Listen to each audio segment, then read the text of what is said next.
And we are live. Hello and welcome to the Tiny But Mighty podcast, where we celebrate small businesses exclusively always. I am your host, E, founder of Main Street E-Market and host of the Tiny But Mighty podcast. I am so excited for you to meet our guest today, Cortney Roy, who is the founder of A Touch Above New York.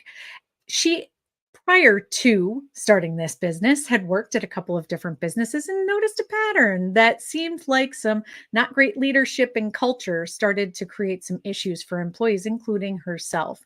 And so on the other side of having a family and adding another job to her already full-time job of taking care of all of those folks outside of the home, she decided that she was going to start something on her own. A decade later, her small business cleaning company has employees that have stood the test of time because of intentional culture creation that she has cultivated over time. I am so excited for her to share her philosophies on these things and give you some insights. If you are a small business who has employees, who's struggling to retain them, or is hoping to have employees someday, or may be an employee, I guess this is for everybody. You should stick around and make sure that you're staying to the end to find out all of the goodies that we have in store. I'm going to bring up Cortney right now. Hi, Hi. how are you? Good. How about you? I'm doing well, thanks. Thanks for having me. Absolutely. Thank you so much for taking the time. I appreciate it. I know you're busy. Yes. So, getting started, what tell us a little bit about you before you owned a business coming into things. Well, I grew up in April Park, so I am a local. I'm currently living in Niskayuna. I just bought a house in Niskayuna in July, and Congratulations. thank you. Crazy animal lover. I own the cleaning service, so I am a little bit of a neat freak, obsessive compulsive, if you will. I like things a certain way.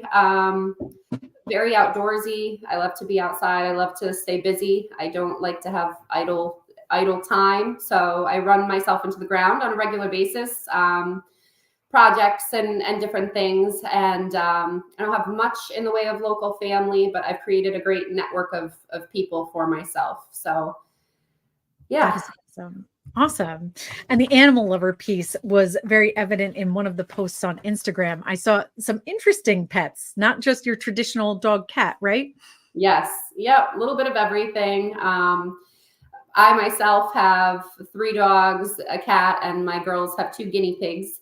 All are rescue animals, kind of found us over the years. And so they're forever home now, but our clients we have reptiles, snakes, birds, a little bit of everything. That's awesome. I love it. Yes. So, when you were little, what did you want to be when you grew up, and how does this compare? Actually, when I was little, I wanted to be in like marine biology. It was like a goal for me, a dream to. My dad was president of the Teamsters Labor Union, and we would do a lot of traveling for all across the world. But we went to Florida for a conference every February since I was like 2, and we would go to SeaWorld and other, the Disney parks and stuff. And I really wanted to swim with the orcas. Now, moving flash forward all these years, that is the last thing that I want to do.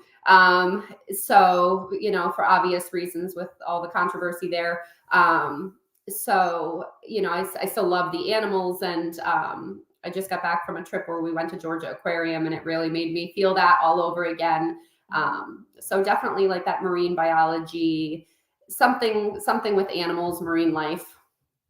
That is awesome. So, definitely a little different, and it's interesting, the innocence of a child. We're looking at the situation, we don't see the whole perspective. Yes. Yeah. So when did you start your business, and kind of what brought you to decide that you were going to do it? So I started the business in 2015 officially. And I was a stay-at-home mom and just kind of, wanted to contribute to the household. And I felt like that was, 2 incomes. And this was back then, almost 10 years ago. I just felt like there needed to be more. You could get more out of life, achieve more with a second income in the household. And I think I went through some postpartum and didn't really know that I was going through it. And people don't talk about emotions. Some people do, but not everybody does. And so I kind of kept it to myself.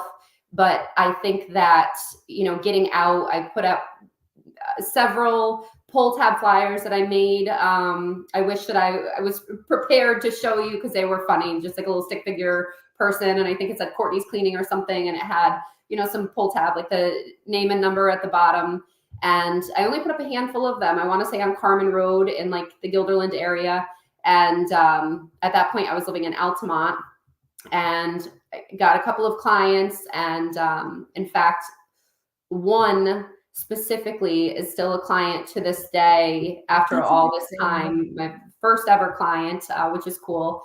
And it just kind of was like a cart rolling down a hill. I put the flyers out, and again, not very many of them, just a few. And I got, some clients, and then they referred me to people. And I always say word of mouth can make or break a business, for better or for worse. And in this case, it really has been the driving force behind the business's success and my success, my team's success, and the reputation that we have, because we're out there giving it our all. Our hearts are in it. And so, yeah, I never thought that it would turn into what it has, but that's where it all started.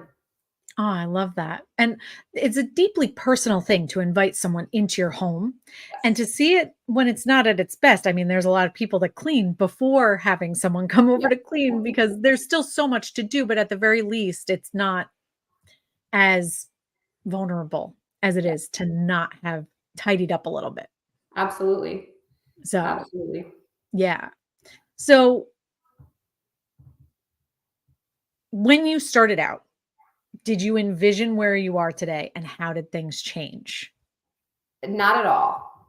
Not at all. I guess I was just kind of winging it. And I figured, some extra money is going to help the household. It's going to get me out of the house. I needed to socialize. I'm somewhat, I'm an extrovert, but I'm a homebody as well. And, I missed people. I love my girls and I loved being home with them and being able, we were at the park constantly and out exploring, and they love to meet people. So it could be different interactions with people in a grocery store. They just look forward to it.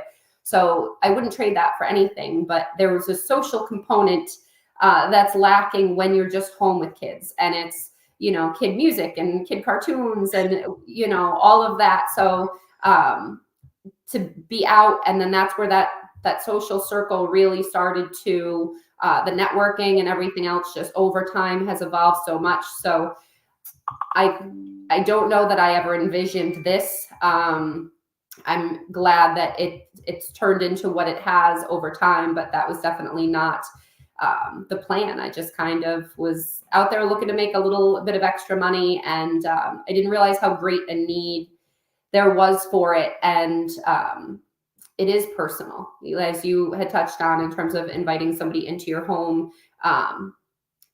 I've heard so many horror stories over the years, and we were vendors at the New York State Women's Expo last year, and people see our big scroll banner that, mentions the business and what we're all about, and use that. They kind of targeted us for that reason and came up and just kind of divulged all this information and what's happened to them over the years and these bad experiences. And we're kind of the company that people turn to when they have had that bad experience, whether it be theft or damages or people being unreliable, not showing up. It's not that we don't have to move things from time to time. Things happen, life happens. Some people have kids and, sickness or, whatever the case may be. But, we really strive to be that consistent, that reliable, consistent service for people, professional, that's going to show up and just put your mind at ease. Awesome. And that's very exciting to be part of a bigger piece like that. But then also, it's a little scary to hear those stories when people have had those bad experiences because that can almost put you in a position where you're on edge with your own employees of like, gosh, what not to do. And Yeah. human psychology doesn't work that way. We can't say, don't think of pink elephant because you just pictured it. You don't want to work on a system of negatives of don't do this, don't do that. So, how have you been able to build that culture with your team to make sure that they understand what your expectations are? How did they gain ownership over that? Right from the very beginning, I would rather, when I say the business has been like a cart rolling down a hill in terms of the leads and the constant inquiries, the phone calls that, we're inundated on a regular basis. But just like we won't take any client, we won't take any team member. I would rather grow slow and steady. You're thinking long term. You're not thinking immediate future. I'm not someone that's just in it for myself or for the wrong reasons. It's my reputation. And, when they say blood, sweat, and tears, it's really been that. I mean, I've been through every obstacle, whether it be both professionally, personally, and we've grown together as a team as a result. There's really nothing that we haven't been through, but from the beginning, it has to be the right fit. They have to be somebody that we can trust. They have to have, you have to look into people, make sure that you're not hiring the wrong person. You'd rather have, it's the same thing as, with friendship or anything else. It's quantity, quality over quantity. It's not, you're not, that solid, strong unit if it's not. Everybody has to mesh well, and everybody has to have, I always say that we're very, very different as individuals. We've got introverts and extroverts and cat versus dog lovers, and we vary in age and background and all these different things. There's so many differences, but those key similarities are there, and everybody is they're showing up and they're giving 100%. Their heart is in it. They care about, what they're doing, the way that they're performing. Their work ethic is solid. Everybody on the team has a stellar work ethic. And, again, those variables, we have so many variables on a daily, on a weekly basis. And despite the variables, everybody's going to bat for each other. Everybody's right there ready to help out, jump in. With anything, if it means staying late, moving something around, and it gets frustrating. It's one of those things where it's not that consistent 9 to 5, you clock in, you clock out, especially like during COVID. We had so many COVID cancellations and needing to, try to figure out how we can move and how we can react, respond to different things as they happen with minimal impact to team members, to clients. So I'm kind of like a master at Tetris at this point. It's really just waking up and I eat, sleep, and breathe this business. I am definitely a workaholic. It's my baby. But it could be as simple as me getting up to go to the bathroom in the middle of the night and I'm in the inbox, our Gmail account, and I'm like prepping for the next day. And it could be 2 a.m. and I'm like, okay, what do we have? Do we have cancellations? Do we have, I'm labeling emails like a psycho, and that's just what it takes, at least for me, because I know what it's turned into. And, I don't really have an end game. I don't really have goals in terms of the business. I just take it day by day. But I'm sincere, and have good intentions. So I feel like it'll all work out. I don't need to turn it into, multiple locations, and I don't really have goals like that. I want to keep a solid team, make sure that, we're helping the people in the community. And that's something that's the driving force behind why I stay in business and why I pour my all into it. Because I mean, the experiences that we've had over the years and stuff, you have your day-to-day jobs where you go in and you're like, why are we even here? You're cleaning a clean house, but you also have homes that you walk into where people are in tears and like embracing you. And I joke and I say, I'm not a hugger. I guess I am and I'm not, but you have people embracing you and they're just sobbing because they're so overwhelmed, or they're embarrassed, or, there's different components to it. And, it hits something, inside of me. And it's just the reason we're here. Oh, I love that. And it clearly is very personal to you, the relationship that you have with your clients and with your team. So a little bit off topic here, because I'm so curious, what made you decide to hire the first person? What was the tipping point that you needed to add someone? I was overwhelmed. I am forever adding to my already full plates. I am that person juggling all the hats and everything's spinning, but everything is crashing down around me. And I just knew that I needed help. And, at first it was kind of like friends, family, that sort of thing. And, they say you can't mix business and, personal, and bring in people like that. And at first I was like, well, I don't know that I agree with that, because those people know you best. And, but then I had some bad experiences in that regard and was burned. And, so the people on the team current team now did not come in as friends or family or whatever. But they've turned into that. And so now I have that separation.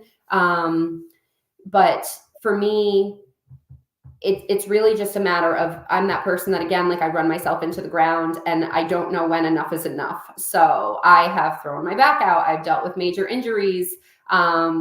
I broke my entire rib cage and I was back to work after a week and a half, 2 weeks, and struggling. And certain clients are like, you cannot come back here. Like, you need to heal. And I don't sit well. I like to stay busy. And, but a lot of it was friends, family helping out at first. And then some of I joke and say, our OGs, we have 2 girls specifically on the team that are going on 3.5 years with us, Vanessa and Melissa. And Vanessa is one of 3 sisters that are on the team. Her sisters are Tanya and Anna. So we have quite a group, and everybody it's just formed this close knit. They're people that that you can rely on, and people that they've been there for me personally on a whole nother level. My life has taken turns and I've gone through a lot personally while still running the business, and they know that. So while clients don't, or it's not necessarily made public, I have some videos where I've talked about things here and there that are out publicly, pertaining my personal life. And maybe, I've kind of taken a backseat in terms of putting myself out there as much, because I've, with moving and everything else, they've just been by my side. And I'm somebody that, again, although I'm extroverted, I am a homebody, and I keep a very small circle. I've had different challenges and things that I've gone through in terms of friendships. And if it wasn't for the team, if it wasn't for our clients and the people that I network and with and stuff, I wouldn't have anybody. I mean, I really have, the older I get, again, it's that quality over quantity. And the team is just, they've turned into family. Oh, that's amazing. I love that. And I'm sorry that you've gone through all of those challenges, but it sounds like you are the victor of your own story. And that's so important, to feel that empowerment that you can build that chosen family. Yes. And sometimes our chosen family are the people that we work with, but it sounds like you have very healthy boundaries as well. It's not that toxic, we're a family, and then you're asking people to do things that are outside of their values, or that they're not getting compensated for, because otherwise people wouldn't stay. That's where you have those revolving doors where you're like, well, 6 months, you're going to be gone, and then, we'll get somebody else. Yeah. And I didn't always have the boundaries. The boundaries have definitely been, it's a learned, it's like an art, it's something that you have to perfect over time. But in terms of clients and team, it's just people in general. It's not outside of business. I mean, boundaries need to exist for a reason. So I haven't quite perfected it. There's still challenges and certain moments where I have to kind of check myself, but I'm getting there. I think if anybody says that they're perfecting it, they're lying, and their boundary with self-awareness has dissipated. Absolutely. Because Absolutely. it is a very individual experience too. Every single person, you have a different set of understood social contract agreements with, in terms of where you end and they begin. I humbly believe there is no one size fits all, which makes it very challenging to Yep, function consistently well. We'll all put our feet in our mouths sometimes. for sure. Absolutely. So, what is the hardest part of entrepreneurship in your opinion? It's constant.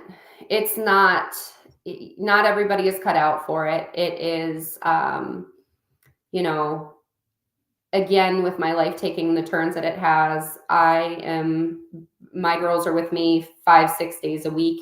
So I'm trying to, it's a constant, and that work, home, personal life balance, I struggle with quite a bit because, I know that I have all of this on my plate personally, and, this is my to-do list for the business. And it's very much just like it's a nonstop. You cross something off, you add 3 more things. So you feel like you're, so bogged down always. And it's challenging. It's definitely requires a lot of, like mental strength, because it's never ending. I mean, I just got back from a trip. I was gone from the 1st to the 10th, and I'm working on the go. So I'm seeing family I haven't seen in a very long time and trying to enjoy myself. And I did, but I'm tethered to the business too. So it's like, it's hard to, it's one of the reasons why I don't do too much traveling, which sucks because I would like to. It was a huge part of my upbringing. But the business needs me, and I need to be there to answer questions, give clarification. I do have 2 virtual admins that are hugely, hugely helpful. And it can be a lot, but it's just a matter of your mindset. If you have that negative mindset, or you're a pessimist and you're like, I'm not going to get through this, and this is so much. Not that I don't sigh heavy some days, or I'm not like, it feels like a lot, I'm human, but there's been so many things that I've already overcome personally, professionally, to where I'm like, all right, you gotta get through it. You got to come up with a plan.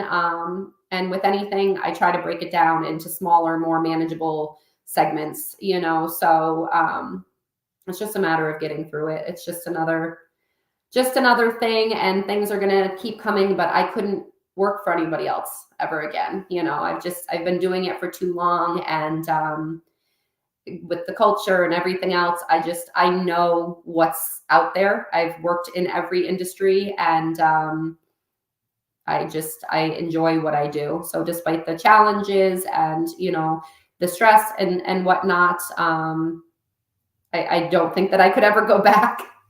Yeah, no, I definitely understand exactly what you're saying. And the constancy of being an entrepreneur, and whenever you are, if you're at the beginning, if you're in the growth phase, even in a maintenance phase, it is important for you to be there to nurture. It's your baby, it's another one of your children. So I want to talk to you about your favorite parts too, and you kind of touched on it inside of like doing it for yourself. And what is the best part of that? Of the business, Yeah. the connections that we make, definitely. I've grown so fond of networking and adding to our circle. So whether it be team, clients, I always say, it's out there in countless posts, we have the best people. You're not for everybody. And that's something I've had to come to terms with. While I may be a good person and have good intentions, the boundary thing, there are certain things that I just will not tolerate. As a person, as a business owner, in a relationship, in a friendship, as a family member, nothing. I would rather not deal with it, because life is too short to put up with certain personality types that you clash with, or, the way that people talk to you, treat you. And so I've kind of perfected the art of, not perfected, we'll go back. I'm getting better at saying no to a degree, but kind of drawing a line for people. There's certain things that we just can't, whether it be something that's, not our typical thing, something that we're not, if somebody gets a hold of us for, this or that, and it's outside of our scope of work. That's one of the easier ones. But, we've had, to give you an example, there was a client that we worked for a while, maybe a year or so, I don't really know. And he repeatedly paid his bill just whenever he felt like it. He'd pay his bill late, weeks late. And so I'm like, this, we're getting more firm in our policies. We have hundreds of clients. It's unacceptable. This needs to be, paid in a timely manner. You receive your invoice. We're flexible. Sometimes it's a couple of days. It's, things happen. This was a repeat offender, and it was constant. And so we sent out an email saying like, hey, it needs to be paid in a timely manner, or moving forward, we're going to add a late fee to the invoice. Something that very, very seldom, I can probably count on one hand how many times I've done it the entire time I've been in business. But it was just getting old, and he knew that it was past due, and just very, very, very entitled. And I'm learning that that's a personality type that I don't mesh well with, because despite who you think you are and what you have going on in your life, we all have stuff. We're all busy. We're all, have XYZ due. All my bills are paid. I don't owe anybody anything. I don't, just take my time and do as I please. You need to be respectful, and you need to be considerate, and you need to, this is our policy. So he wrote back, flipping out. He called, and he left a very, very nasty voicemail. And when I returned his call, he was screaming on the phone at me. And it was the first time ever in my professional journey that I've ever hung up on somebody, because I felt myself like boiling over. I got all upset. I was like tight in my chest, and I'm like, I'm not necessarily somebody that handles confrontation well, because I don't want to become a hothead. I'm not trying to have you pull me in reverse. And, I've made all this progress, and I've had so much growth as a person and in business, and, and I just felt myself like tensing up and getting upset. And I'm like, for what? He is not worth it. I know I'm not wrong. He's the one that's wrong. And I just said, we will not be coming back. And I hung up the phone, and he proceeded to continue to email and harass us. And, there's certain things that I just will not do, and I will not tolerate. And if you're going to talk to me like that on the phone, you're going to talk to my team like that in person. And that's absolutely not going to happen. So, you're not for everybody, and that's okay. The people that we are working for are respectful. They are polite. They are considerate. They are appreciative. They are so good to my team. We are the oldest of the three sisters. Tanya is due in 2 weeks. She's still working. She's still chugging along with her belly. And she's a touch above mama that we've put through maternity leave. And, people are like setting aside, they don't know if they're going to see her. So they're giving, her sisters are passing along. I think it was one of her sisters that received a gift from a client, like, hey, pass this along to Tanya. And, Christmas time, they take really good care of the team. Or I could give you countless examples. We really have the best people, and I keep it that way by limiting who goes on the schedule, who comes on the team. You just really have to be mindful. And, when you're starting out, all money is good money, and you just want the jobs. And so you'll put up with more, and maybe take on things that you shouldn't, things that are just really, really bad that you should not be dealing with, the way people treat you, things that, just things, I dealt with years and years ago. It was probably 10 years at this point, went into a home where both people were smoking indoors, and I'm trying to work, and there was like 10 cats, and everything was so badly built up. And I stayed for, something that I had given them like a flat rate, and I was there all day, not realizing I didn't quote it in person. Our things have evolved, since. So our estimate process is pretty much spot on at this point. But I got in there, and I'm like, I am so over my head. And I must have worked for a solid 9-10 hours that day. And then I'm like, listen, I have to come back. And I think they said they had a weekly or bi-weekly cleaner. They were an older couple, and I think they had been taken advantage of. They were doing bare minimum, or maybe what was eye level for these people, that they could, kind of feel happy with the service, but not really know all this was being skipped. And I'm like pulling things out from underneath beds, and I'm unearthing years and years worth of buildup. And I spent all day there, and I'm like, listen, I can't. That was the start of me speaking up, and the start of the boundaries, because I'm like, the price is the price, even though I didn't finish. I've spent all day here. This is what I came across. I need to do it again to be able to complete this job. And it's going to cost you pretty much double because I'm going to need to put a whole nother day into this. And they didn't have me back. And I didn't feel bad about it because all day long I'm like, dealing with two people that are they're hooked to oxygen, smoking cigarette after cigarette after cigarette. And I'm like just elbows deep in years worth of buildup and just in over my head. So, you take on whatever comes your way in the beginning, but now it's, it needs to fit with our schedule. They need to check all those boxes in terms of being a decent human being, because there's going to be things you might miss something, occasionally something may break. You might knock into a picture frame or, whatever. But we're big on accountability. There's got to be some flexibility on both sides. And, if people aren't understanding or they're not willing to work with you, they aren't considerate or, appreciative, or those qualities are really first and foremost for me to be able to, want to work with somebody. Wow. Well, I mean, your clients, I hope, feel very lucky to have you guys because you have been on wait lists more than once. And so Yes. when you get the opportunity to put someone in, that's special because you've selected that individual. But I Absolutely. love the way that you protect your team. And the way that you said that him yelling at you, you know that he would do that to your team. Oh The yeah. first thing inside of me was, oh hell no. I mean, like, absolutely not. Yeah. You are not going to abuse my people. Nobody makes enough money to deal with No, abuse. There no, just is not enough money. You couldn't no. afford paying me to abuse me. So, and we know that it has everything to do with him and nothing to do with you. Has everything to do with him getting his hackles up because he knew he was wrong and his ego was harmed and he was trying to protect himself. We understand that from a psychological level. That doesn't change the fact that you don't deserve that at all. So, Mm. I love that. And in the beginning, and I do want to just mention in the beginning, I hope that future entrepreneurs do less of that to themselves, taking on anything, because Yes. protecting your well being is very important because it is a Yeah. marathon, not a sprint.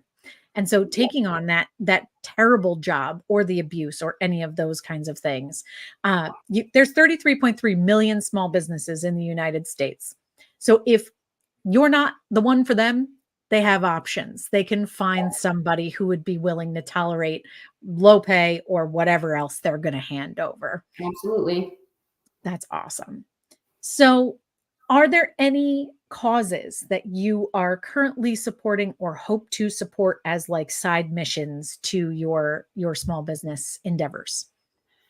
I don't have anything that comes to mind quickly. We've done different things in the past in terms of like our local community, helping out with different things, whether it be little leagues, but we like to, for me it's kind of more personal. I know there's is it cleaning for a reason, comes to mind. And that's something that I've considered. There's some stipulations. There's kind of, I guess I'll use the word stipulations. There's things with it that I don't necessarily agree with. I like the reasoning behind it. But I like to do that stuff myself. So if we know somebody's struggling, if we choose to, do a giveaway, gift a free cleaning, link up with somebody that's in need, whether they be somebody that's going through chemo, somebody that has personal challenges in their life that have affected their ability to take care of the home, or they've suffered a loss or something and they're now overwhelmed. There's things that we've done like that over the years, and that is something that I'm passionate about, but not in terms of like an organization. It's more just us taking care of it ourselves.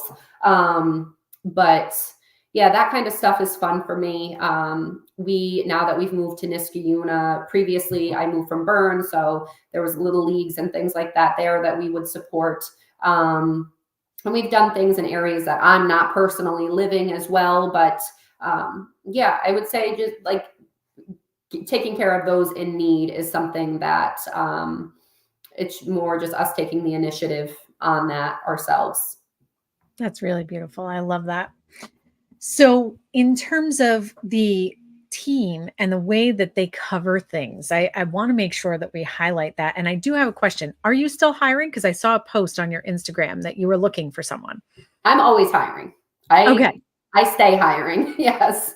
Got it. Got it. Yeah. So, what are you looking for right now in terms of a potential new hire? So part-time, full-time, the flexibility is there. Again, everybody on the team, their situation's a little different. So we have moms on the team, we have students on the team. Um, it's quite the combination. Everybody has different availability. So we are different in the sense that we will work with people's availability and kind of help them fill in the blanks so that they can work when it's feasible for them to do so. And they can try to have that, that schedule that will help them to achieve that, like work, home, school, mom balance. That's awesome. Yep. And how much experience? Is there anything in terms of benefits, compensation that you'd like to share? So we pay is kind of to be determined based on experience. There's no set training period. It's what we're looking for is people that take initiative, they ask questions. Um, we've had some people that have just hit the ground running. We have somebody new on the team, Sabrina, who's been with us for a month and change, that is getting promoted to team lead. She bypassed training. She's jumping. She's like, okay, this is the products that you have in your kit. I bought everything for my house. I really want to get, used to these products and the way that they work. And I want time with them. And she's just like, she's by the book. She's professional. I always describe myself as like a cleaning tornado. And that's how I view her. She just kind of, she's already proven to be a team player. She's one that has certain hours to work around, her kids' school schedules and whatnot. So I think when I first hired her, she had said maybe 2:30 or so she had to be done to be able to get them from school. And there have been numerous occasions already in the month and a half, maybe 2 months that she's been working with us, if that she's already stayed late. She's, doing this or that, and really just like showing that she has that in her. She has that eye for detail. So we don't have a set training period per se, but it's really just those core qualities that we're looking for. Are they going to ask questions, or are they going to sit back and wait to be told what to do? Are they going to take that initiative? Are they going to look for more? Are they quick to help you when you pull up to a job? Are they helping unload? Are they helping reload? How do they interact with clients and their kids and their pets? And that's what determines how quickly they move up. And, everybody works at a different pace, learns at a different pace. We do, sick time, we do PTO for personal time as well. And we just finalized a retirement plan. So that is now something that everybody is going to be offered. And it's, like an employer match situation. So we're always looking for ways to kind of sweeten the pot and just take care of everybody. I mean, we've got some girls that have been on the team 3.5 years. We have others that are trailing right behind them that are, 2.5. And you just want that, even if they themselves, were not necessarily thinking about it. Or I know when I was in my early to mid 20s, I wasn't thinking retirement. I wasn't thinking, so even if you're not really all that concerned with it, you're not thinking about it, I am, and I want to make sure that they have that ability to, just think long term and start to make those necessary steps and changes to better their future lives. So that just got finalized, and we're getting everybody situated there. But I mean, part-time, full-time, we're super flexible in terms of working with people and their schedule, their individual schedules, so that we can see what we can do to kind of help each other out. Oh, wow. I love that. And I'm so excited for you that you just added that benefit. Yes. What would you say is your key, if you would be willing to give away your secret to building an excellent culture that retains that amazing talent that you have? Don't be a shitty person, you know? I think Baseline. I think that that's where you start, you know, I don't always have the right answer, you know, and I'm so far from perfect. And there's things that I've done that have upset my team, and the changes, you know, that's something that's frustrating. And it's really, really hard.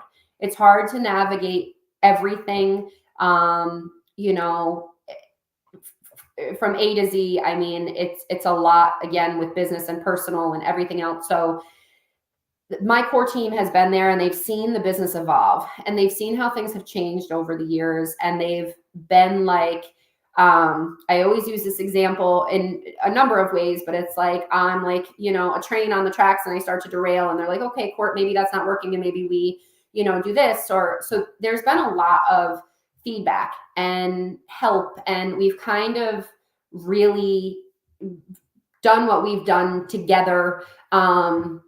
And, you know, you can't be, it can't be all about you. And it can't be, if you're not, despite not being perfect or not having all the answers or whatever, I do have good intentions, and I do care about the people on my team.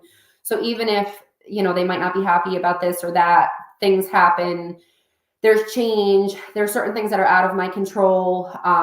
They used to see me a lot more in the field. And now, with twice this past summer, I threw my back out. I also went through a divorce and bought the house and moved home and office within a month of each other. And I'm pretty much full-time caregiver for my girls. And they're with me Monday through Friday, Monday through Saturday, come home early-ish Sunday. So there's not really much downtime, you know, and especially this last year, like the, you know, transition period for me with the divorce and the house and everything else, I'm not as, you know, I have the 2 virtual assistants, but it's hard for me to take everybody's schedule into account, and everybody's, you know, it's hard, but I'm honest about it. So they're honest with me too. If something's not working, if they don't like this or that, even if it's hard for them, it's hard for me. You know, you come together and try to come up with a resolution. And I think that if you're looking at people as if they're just expendable, you know, you're just another number. This is what we do. It's all about business and the bottom line. And you don't have good intentions. Aren't coming from a place of understanding and, you know, compassion. I mean, there's things happen. So, you know, you can be like, oh, this or that changed, and, you know, now the business is making less today. And, or you could be like, what do we do? You know, if it's, again, it's that mindset thing. So if you are, you know, negative, as opposed to just having that positive mindset and immediately starting to problem solve and try to figure out, you know, okay, what's the next step? What do we do? You're not going to retain good help, because they feel as though, you know, you don't give a shit about them. You know, you have to be taking into account that people have personal lives, and changes affect people. So it's something that we've dealt with as of recently, because there's so many variables. And you know, sometimes conversations are hard to have, sometimes certain things are hard to hear, but I try to be that person that they can come to, and I want the open line of communication to be there, because I would rather have them trust me enough and know that I'm going to listen to them, and I'm going to take to heart what they're saying, and I'm going to make changes for the better. So, you know, you can't, you know, that whole, like, there's no I in team. It really rings true, because you can't, I certainly wouldn't be where I'm at. The business wouldn't be where it's at. We wouldn't be where we are as a team if we didn't have each other. That's what makes it work, is all of us showing up and giving 110% every day. And I'm just thankful that the people that we have on the team are who they are, because that makes all the difference in the world. I mean, you know, you can have like good employees, you know, but everybody is just it's a solid group that we have. And like I said, I've been on many of teams, and I've dealt with a lot of different things over the years. And I've really, when I say I've never seen anything like it, it's funny, coming from me, because I'm the owner of the business, but I really haven't, and I'm not saying that just because it's my business. It's just everybody, regardless of changes that might take place, and, things that we might not love, the day might drag, you've got your variables, but I'd like to think it's not something that people on the team, our team is not dreading coming to work. Our team is not, even if they may not like this or that, or we might need to work on this or that, they know that I care. They know that, personally, professionally, I'm going to be there. So I'm that person that's like, I will drop everything and I will be there if you need me. And that's outside of business hours. That's because they've earned that from me being that for me. You know what I mean? So they're solid people. They're really just the most genuine individuals I've ever met. I am so obsessed with everything that you just said. So, in my last role, I was leading a team of about 55.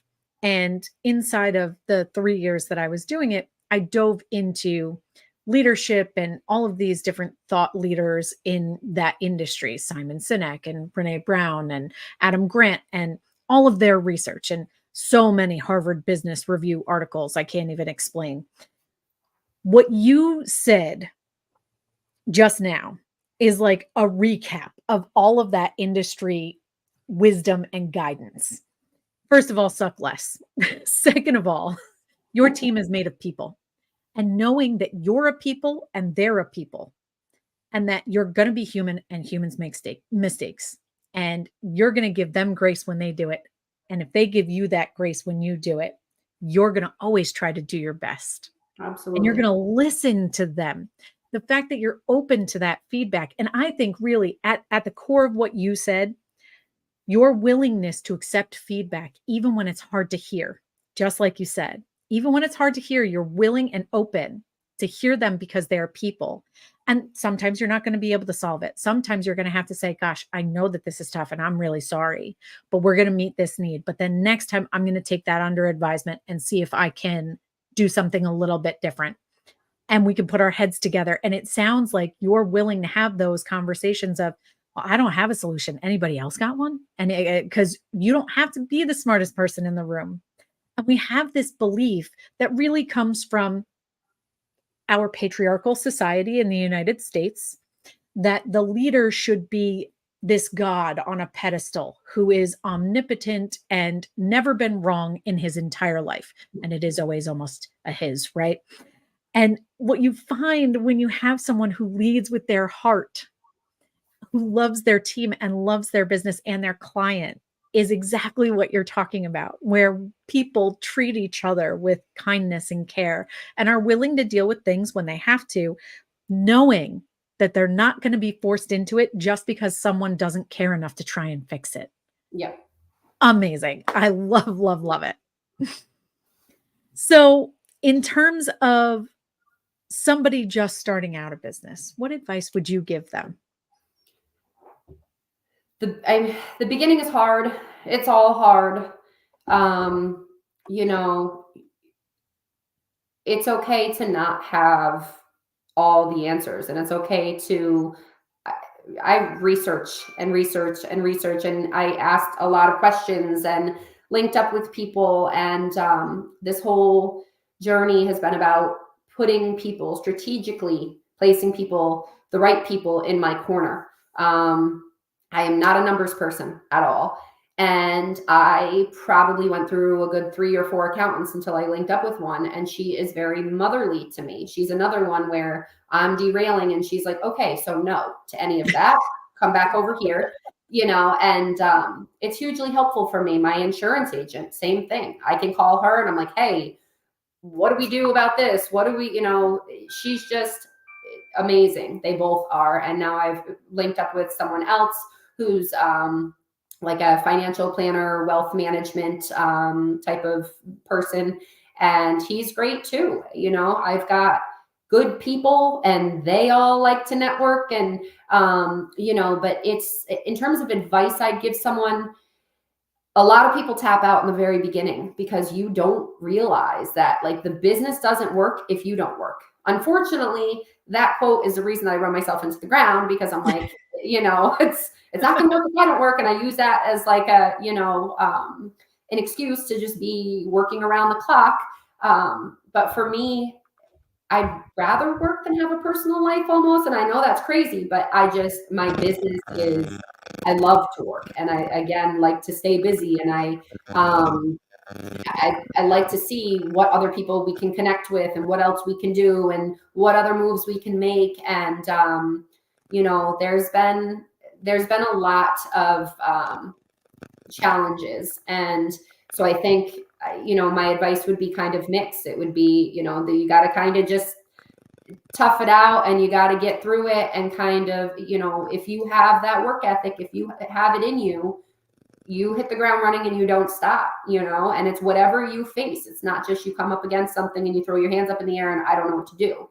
You know, it's definitely some of the hardest times that I face, both, you know, personally and professionally, that have shaped me. I have gone through so much in the last year, and I'm stronger than I've ever been as a result. So it didn't look pretty for a little bit, you know, and things are kind of like here, there, and everywhere and upside down. But and ask the questions, you know, and link up with the right people. I also hired an Australian business mentor who has turned into one of my best friends. And she's another that just, pretty much any of those business professionals that I have put in my corner, they're there for a reason, because they are incredibly smart, and they're honest. They're brutally honest with me. And you know, it's her and I did, my business mentor Becky, we did a crash course and covered all the things, and we just dived in and ripped everything apart and put it all back together. And invest in your business. You know, if you want to see growth and you're thinking long term, you have to spend money to make money. So, you know, if take the class, get the certification, you know, pay for somebody's time, whatever the case may be, nothing comes easy and nothing comes free. So, you know, it's a lot of energy and effort and money and grit. You know, if you don't have that resilience, the ability to bounce back, you're going to get knocked down 1,000 times, and you need to stand up 1,001. Oh, I love that. And I was going to say grit. That's exactly what you're describing inside of it, without question. Just an unwillingness to quit. I don't have it in me, you know. I wish I did sometimes, because things get real hard, but I just am not, I'm a lot of things. I am a lot of things. A quitter is not one of them. That's awesome. Well, you can't be. If you're going to run it and you're going to care, and you have these people now to take care of, it becomes even more important for you to continue to pick yourself Absolutely. back up. Yep. So if I made you ruler for the day, I'm going to give you a magic wand. You could change anything about operating a business day to day. And there's no red tape in the way. No politician could tell you no, nothing. Running a small business, what would you change? Culture, first and foremost. I mean, it's just disgusting the way that people treat people and speak to other people. I have dealt with everything over the years. I mean, I have worked at gas stations. I have worked at a law firm doing clerical work. I delivered auto parts. I worked in every restaurant, hostess, waitress. I've babysat. I've done my fair share of things and just kind of bounced around. And I'm like, this sucks. Like, it sucks. And, you know, it's the way that I have people that I remember from over the years as being someone that I got close with, and, you know, whatnot, but management and, you know, your other coworkers and just the way that things were run.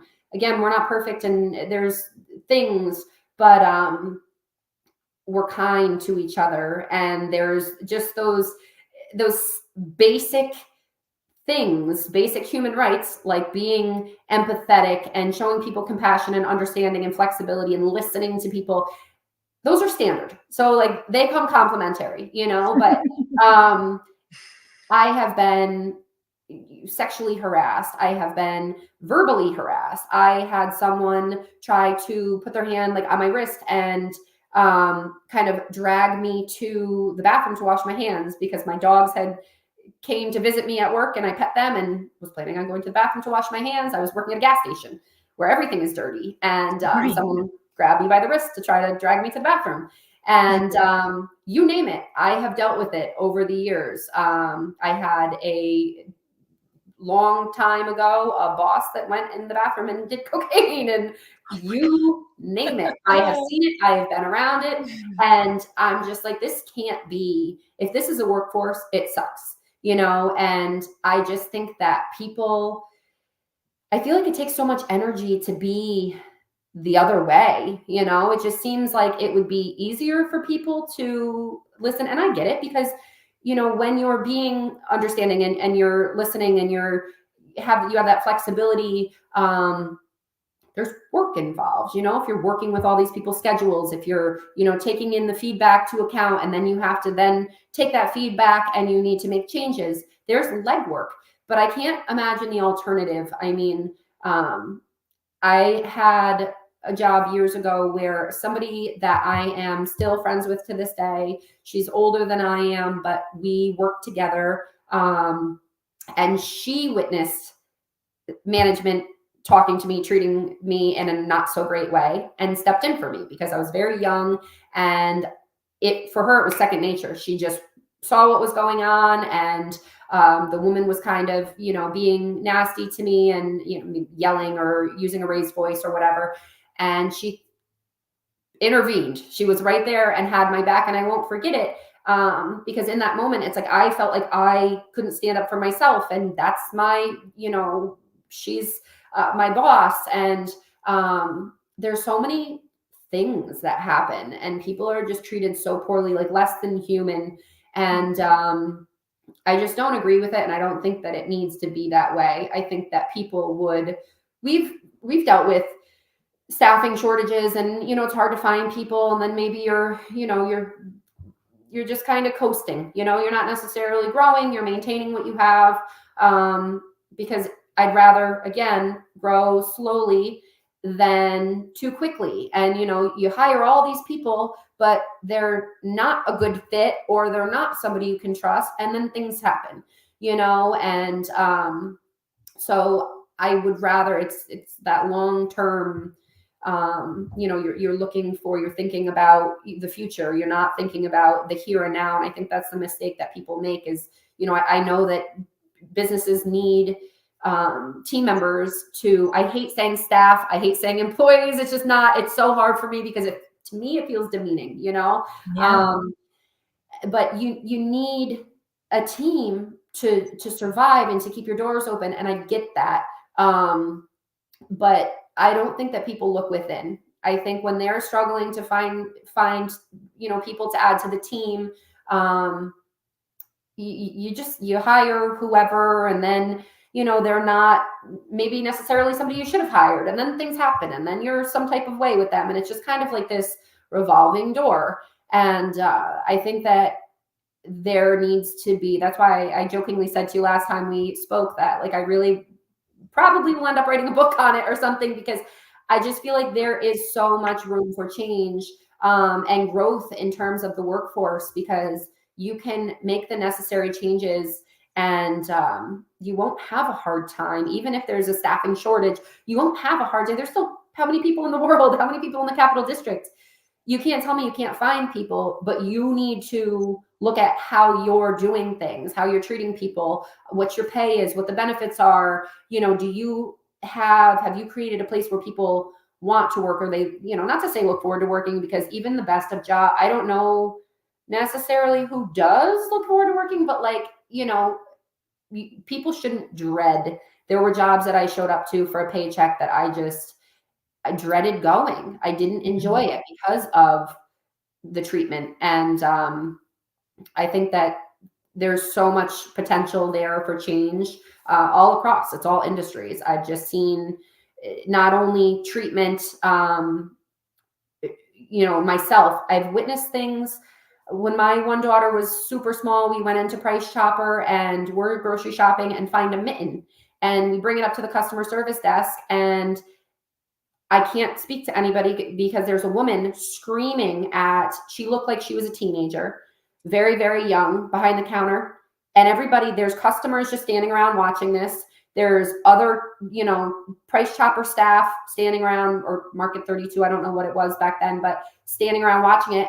And I'm the only one that speaks up because I'm like, so she ended up getting like a police escort out of there. But what could she have done so wrong to you? She's a teenager, and you're screaming at her from across the counter at customer service. And nobody said, not a customer, not, a fellow employee, management, nothing. And I'm like, I probably would have came across the counter. I don't know that I would have been able to stand there with somebody screaming and yelling in my face for minimum wage. It's just crazy to me. And the fact that, not a customer, nobody, and I just think that it's wrong that people will tolerate it first and foremost. But if you're younger, a paycheck is a paycheck and you just try to get through, and maybe they have a hard time standing up for themselves, and they haven't yet found their voice or their backbone. So I don't think they believe they have a choice. And and it's that's it interesting. too, because it's their job. They don't want Yep. the customer is always right, Right. And that is only half of the phrase. The customer is always right according to taste is the full phrase. Now, if you're going to choose lavender or red, you have a choice. It is yours. You are correct. But when Yeah. it comes to abusing employees, that is a hard line in the sand. And you and I are so like-minded because I was that person. I firmly believe that I am put on this planet to irritate the demons in other people's souls. If you're going to say something bigoted, racist, sexist, if you're going to yell at someone, demean someone, treat them like garbage, I am 5'2", but I am a ton of dynamite, and I will put myself right in your Yeah, face. I say 5'3" of straight fury, or I'll, the F around and find out. That's Oh, definitely it. absolutely. But that's just it, because you don't feel as an employee, you don't feel like you can speak up, and Yeah. it's like that coworker of mine that spoke up for me. I like stood there for a second, and I'm like, I'm going to set an example for my daughter today, and that's not why I did it. I did it because of all those reasons that you just mentioned. It's Yeah. 2024. People are different than you. People look different. They dress different. They talk different. They can be in whatever relationship they want to be in. I stay in my own lane. I don't care what people do. If it's not negatively affecting me, just let people be. And that's it's a major pet peeve of mine. And it's one of those things that it's another point to touch on, because I don't want to have to worry in terms of clients.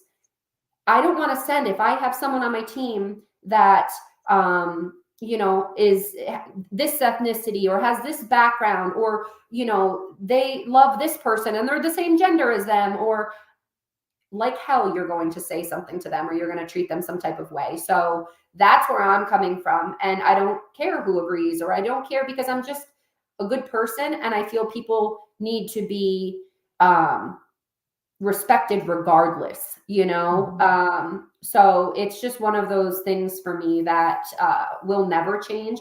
Even when it was hard for me to stand up for myself, I would stand up for other people, because I'm looking around and I'm like, they have nobody in their corner, and they're just out here, and I know how that feels. And I don't enjoy watching people demeaning other people or making them feel some type of way, and it's like publicly shaming them or embarrassing them, and I hate that. I absolutely hate that. Yeah. And we really have used a very dehumanizing rhetoric in the United States around employees, Yeah. around the idea of how dare you think that you deserve this is unskilled labor. Everything you do is skilled labor. That is a garbage argument. Yeah. How dare you want more than this? This job is really only for people who are living at home with their parents. Okay, well, guess what? Right now, these kids that are graduating high school and college, depending on whether or not they need a degree, or even want to, that we can talk about that for another episode because gosh, there's so much to talk about in terms of the exploitation there. But and I have one and started a master's and I would have 3 PhDs. I would just be an eternal student if I could make money doing it, but I can't. So we've used this dehumanizing language around, well, gosh, $15 an hour. Small businesses could never afford $15 an hour for employees. What do you think this is? And then corporations take all of the money out in the form of shareholder value instead of paying their employees and make sure that there's fewer people that can shop with small businesses because they're not making enough money because they're like, haha, they can't pay it. We're not going to pay it. And they take all of the money and Yeah. all of the advertising and all of the attention of the customers. So it's this self-fulfilling prophecy that makes sure that small businesses can't have more. And then because of this language, we've decided, well, I mean, you're just a worker. How dare you want? How dare that's a human being. That's someone's daughter that you're speaking to. That's someone's husband, mother, cousin, brother, friend, anything, confidant. You are demeaning someone who means everything to someone else. Yeah. How dare you Yeah. think that that's acceptable to do to someone else without question? Oh my Yeah. gosh. It's disgusting. It is absolutely disgusting. And the things that I've witnessed over the years, um, I mean, it's all industries, like I said, Yep. Yep. home-based, service providers. I can't Big, tell you. small. Yeah, I can't Yep. tell you how many times, and we've dealt with it in terms of potential clients too, and like, oh, well, where do you get off charging what you charge? And I do this for work, or I do that for work, and I don't Good for you. make that, or it's how difficult is cleaning, and I'm like, we're not for you, Like, Yeah, absolutely. oh my gosh, wow. And listen, and they're entitled to their incorrect opinion and incorrect assessment on the situation. That's completely fine. But there's Yeah, so much more that goes into a small business, even from the standpoint of what your overhead is as a home-based business. Every month, that insurance payment's gonna come out so that you can yeah, insure your business. Every month, you're gonna have recurring bills for subscriptions, which are an entire economy of a death by a thousand paper cuts for personal and business use, for your website and for Constant Contact if you use that, or, all of these other things. StreamYard has one, the platform that we're on. I use one called Clipto, which is a lifesaver. And honestly, I wish I would have paid for it sooner, but I didn't want to pay for another yeah, subscription. And you just get to the point where you're like, okay, which ones do I have to keep? Which ones can I get rid of? But all of those things go into it. So when somebody looks at you and is like, well, that I could do that for, okay, so do it.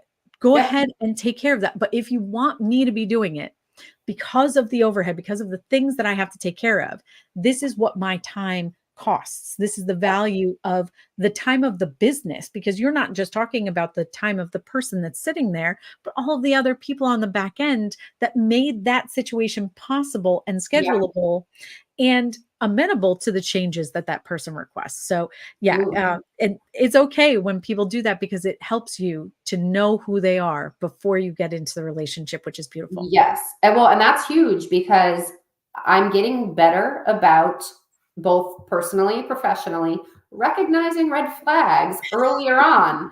So I didn't always, but now I'm like, if you end up having a bad experience with somebody, it makes you look back on correspondence and you're like, now you're playing connect the dots because you're like, well, this didn't really seem like anything, or I let that slide, and the next thing you know, you have this in front of you, and you're like, oh, and yeah, you have to again draw that line for people. It's okay to not be for everybody, but certain things.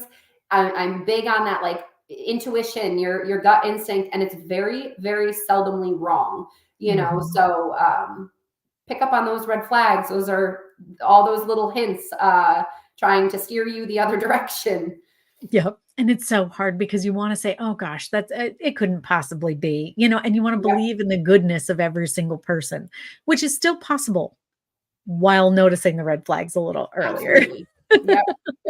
Yep. Awesome. All right. So we are over our time already, and I want to make sure that I'm letting you go. We didn't get to all of our questions. We could talk for hours. I have so enjoyed this conversation. Yes, me too. So, if there was one thing that people could take away about your small business if you are hoping to be able to have a new customer join in or anything else like that, what would it be?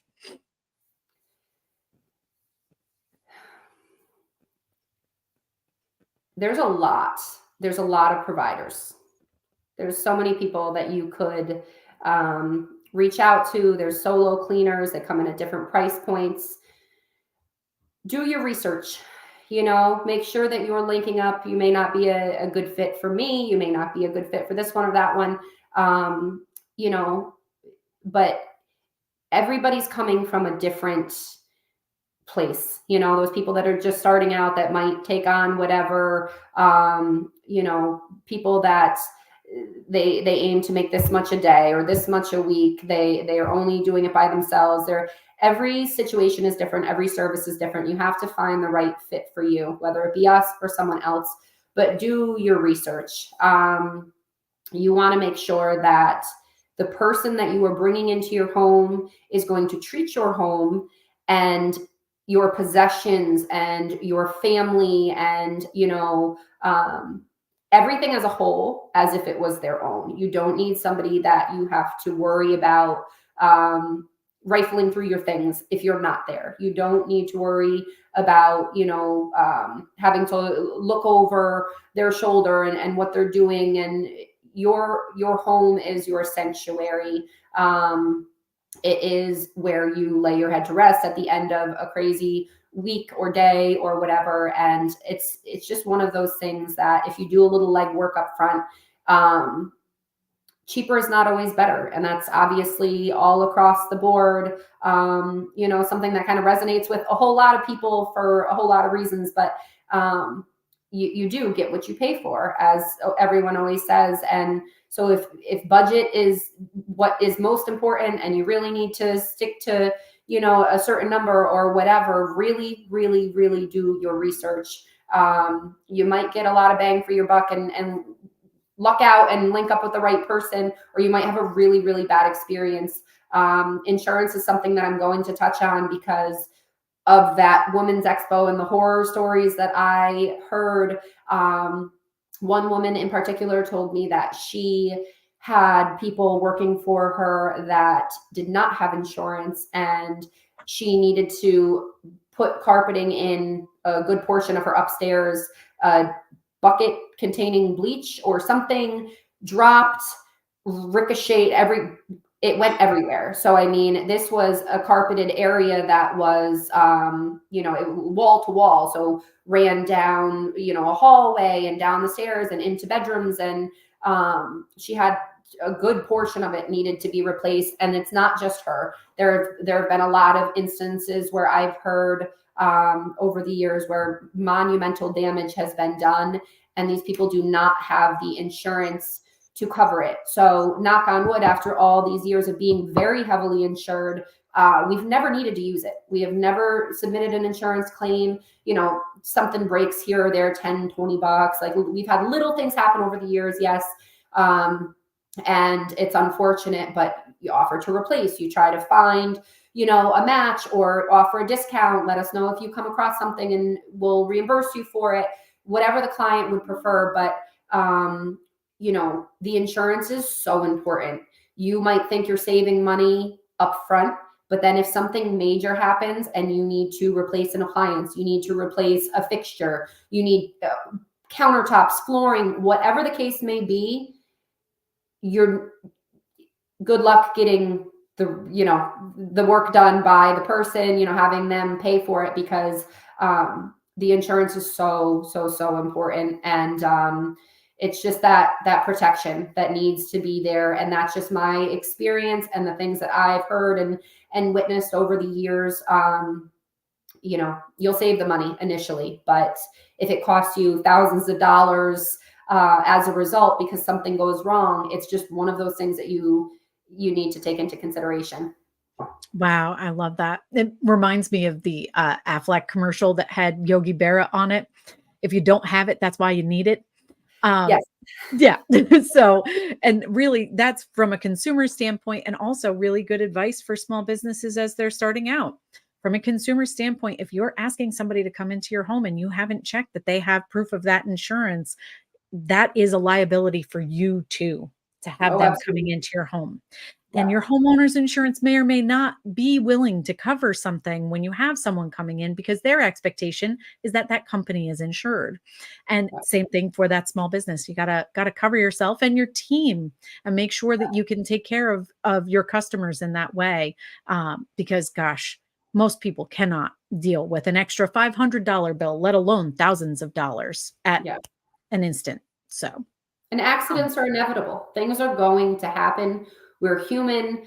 But that's why that protection needs to be in place. yeah, absolutely. Oh, Courtney, thank you so much for taking all of this time. I really, really appreciate it. Absolutely. Thank you for having me. Absolutely. We will talk soon. Okay. Well, I Thank have you so enjoyed much. our chat, even though we went over. I look forward to catching up with you again. Absolutely. Thank you so much. All righty. All right. All right. Thank you so much. If you hung in for an extra couple of minutes here, I really appreciate you taking the time to be able to. This was just fantastic episode, chock full of great advice for small business owners and people who are looking to build that intentional culture. And if you weren't thinking about it already, I hope you are now. And I hope you take the time to sit down and get really intentional about what you're going to do for your team and with your team, because you truly are creating it together. As always, please be sure that you are following and subscribed wherever you are seeing this, and let us know your thoughts in the comments. We'd love to hear it. I'm going to link up a bunch of stuff for her socials inside of this for the company so that you can follow them wherever you find them on social media as well. And don't forget to shop small this weekend. Take care.